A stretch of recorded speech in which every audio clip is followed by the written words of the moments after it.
Sian, kinumpirma ang nangyari sa kanila ni Kim. Naawa na may kasamang pagkairita ang fans ni Kim Chu sa ginawang pagde-delete ni Sian Lim ng ibang post niya kay Kim Chu.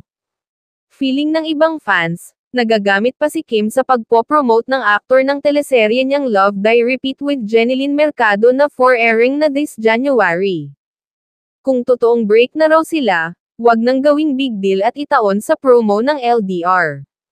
Maghiwalay na lang daw sila ng may dignity bilang mahabang taon din naman ang kanilang pinagsamahan bilang magkarelasyon. Baka rin nagkataon lang na ngayon talaga sila ready na aminin kung sino at ano ang dahilan ng kanilang paghihiwalay. Pareho silang tahimik sa mga pangyayari pero may ilang kumakalat kung ano talaga ang totoong di umano'y rason ng kanilang paghihiwalay. Sobrang busy din umano ngayon ni Sian Lim dahil sunod-sunod ang ginagawa nitong proyekto. Ito rin ang isa sa dahilan kaya nawalan sila ng oras at nawala ng bonding ni Kim na dati nilang ginagawa. Nag-post ng pasasalamat ang Chinito actor sa GMA7, sa pagbibigay sa kanya ng pagkakataon, at pinaghandaan talaga ng aktor ang pagsasamahan nila ni Jeneline Mercado na proyekto.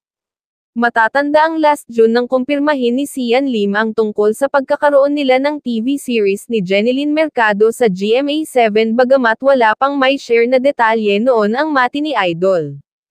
Ecstatic lamang daw siya over the fact na nai-consider siya ng GMA7 for a project.